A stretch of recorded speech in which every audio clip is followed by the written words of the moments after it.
Oh man, I just peeked inside. Yes! Check this out.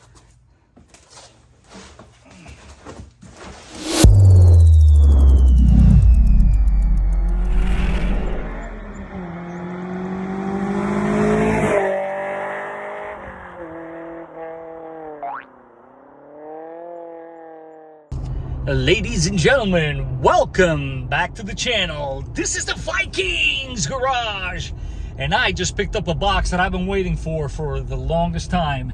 We today are going to be adding some more spice into that OEM plus look.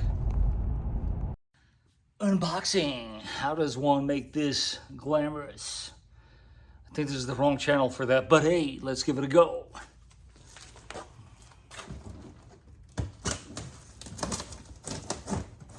What's in the box? What's in the box? Question is it in one piece?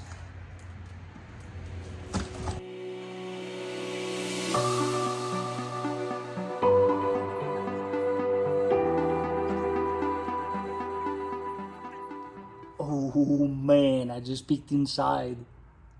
Yes! Check this out.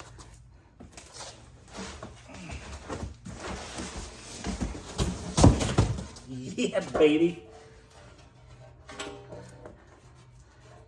But, ooh, that's the important bit, isn't it? And for those of you that might have noticed the obvious, not to worry, this bad boy was inside the box. And let's take a look together, shall we? Oh, yeah. So, I'll let you guys know how this goes. Hardware kit, as far as I was told, the one that comes with this is basura, and yes indeed we got the letters which we got installed in there, so that's a plus because these puppies can be expensive. But as always guys, look in the description down below and I'll give you the OEM part number for the hardware kit, which never does come with these plates.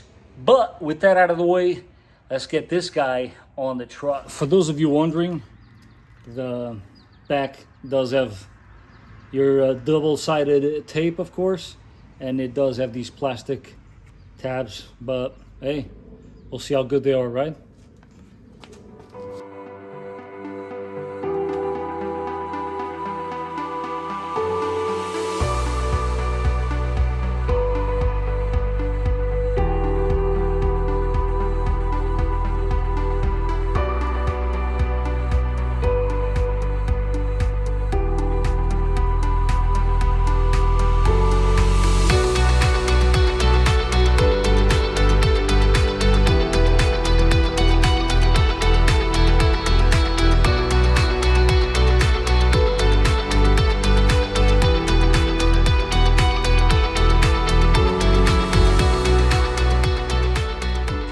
Now you guys remember I just told you to toss this guy. Here's OEM. Here's the one that comes in the kit. I don't know if you guys can see already, but I'm going to point it out. That screw versus that screw. Difference, right? Definitely want to get the OEM, guys. You can reuse the screws that are going to come out of the arms. Of course, I'm going to show you guys how you get there. But word to the wise, get yourself this one and be done with it.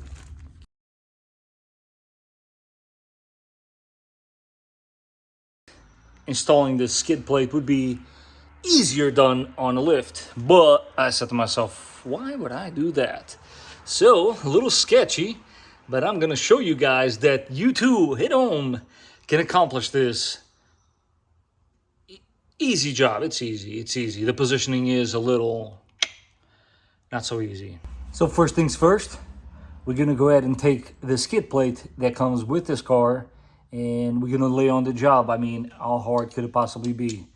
A handful of tools and a nice little blanket, and all we really need is a little tune. Let's do this.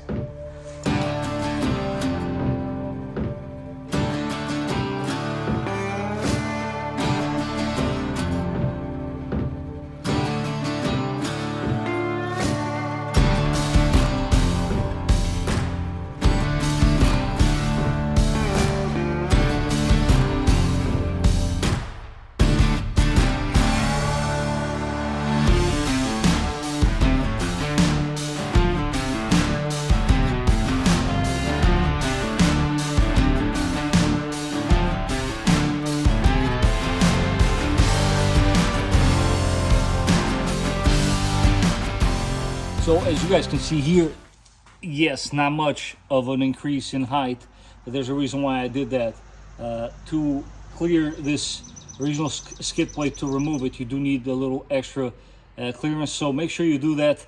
Maybe not with a bunch of bricks like I did, but in either case, give yourself a little more clearance to get that puppy out. Now, if I had to tell you guys a super important point as a process here, this would be it. And allow me to show you, a lot of confusion lays on what is supposed to come out or not.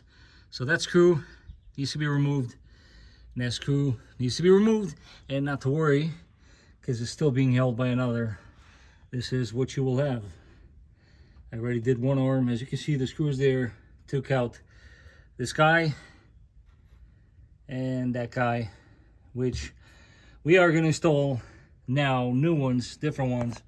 Your old ones, put them to the side, and with a little bit of shaking here on the camera, you're going to empty the contents of your skid plate installation kit. And so all 4 screws are the same size, and as you can see, I got the plate here.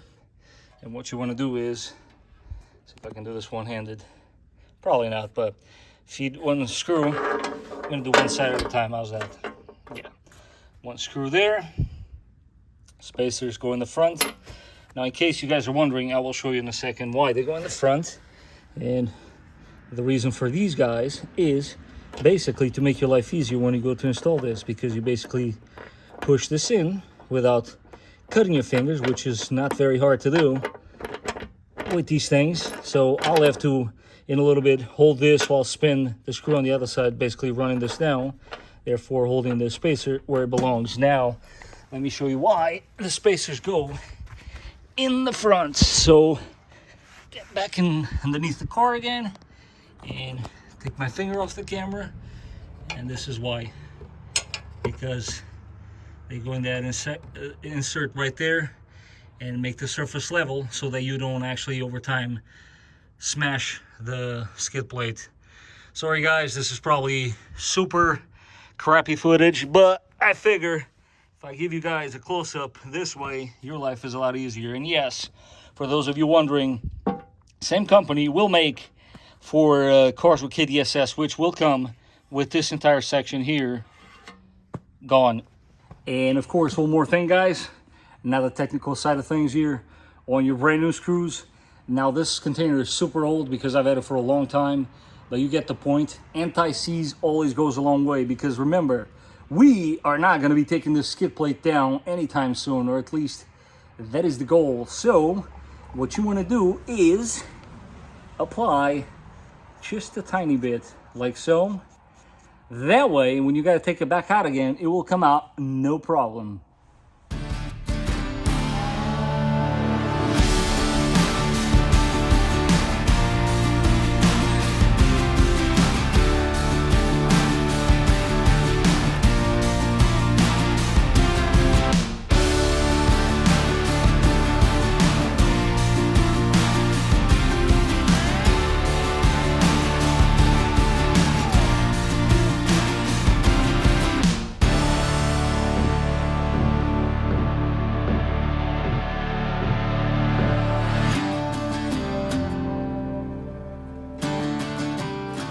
And there you have it, a full 30 minutes later. Not gonna lie, it is a struggle, but as you can see here, I just proved it that you too can do this on your driveway.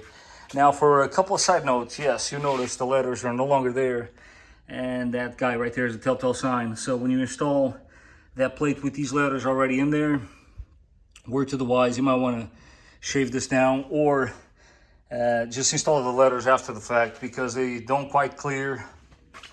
If you don't want to go through all the struggle, which I'm going to, which is shave this off and put stronger double-sided tape, you can always get, I believe it's TUFSKINZ or something like that, that's called.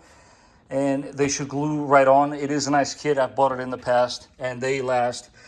Side note, I mentioned before, this is the one I have. As you can see, they do offer the one for cars with KDSS, so you can get that. And yes, they do sell them in black, which I chose to not go with because at the end of the day, although it is a blacked out theme, I wanted to have a little bit of contrast, and that is what the skid plate is going to provide. But for the money shot, and I'm sure everybody's interested in knowing this bit, I did remove the access plate. This is a 5/32 Allen, by the way, and $1 million question is, will it clear? Let's find out together. Well, would you look at that? I don't know about you, but that, my friends, looks like a huge win to me. And that is why I chose this one. This, to me, is, by all means, an improvement over the stock one. All we got to do now is sort this guy out, and we are good to go. I just had a great idea. Why don't you guys tell me, what do you think the leather color should be, and we get them from TUFSKINZ? Do you think it should be black? Should it be the typical and OEM look red, or should we get a little funky and get it in army green? Drop it in the comments down below. I'm eager to see what you guys think.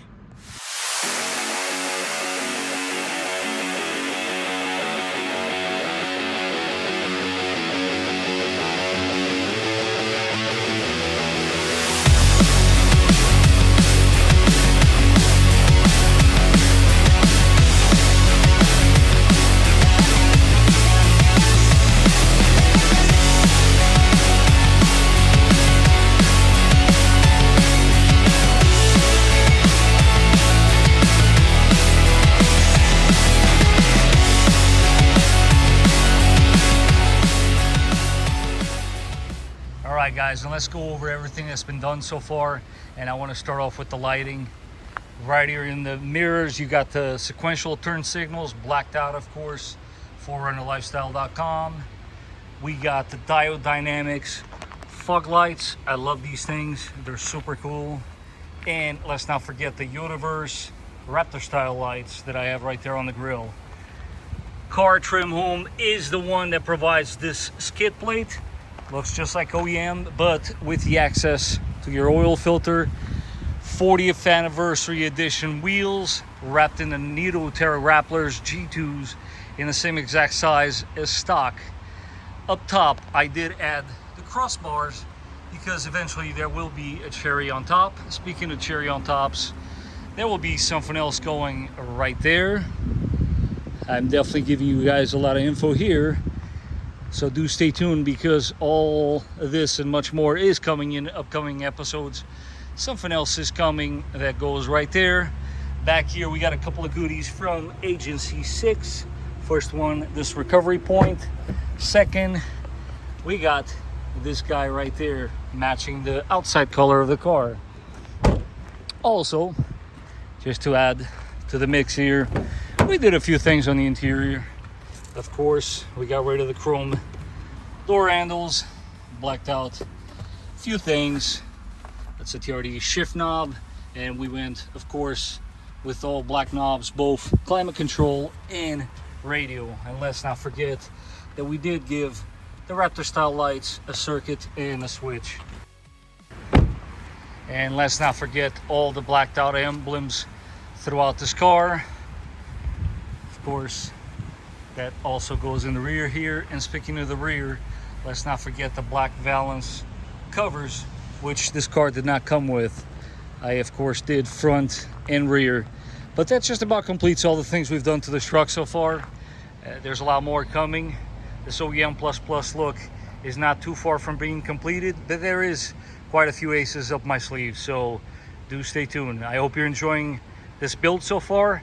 If you have any other suggestions or things you want to see done to the truck, hey, leave them in the comments down below. I read all the comments, and you never know, I might go ahead and do what you suggested. And as always, guys, I want to take this opportunity to thank you for watching. There is a lot more content coming your way, so do please stay tuned. I got a few more packages that should be here as this video goes live, so I'm sure it won't be as delayed as this one was.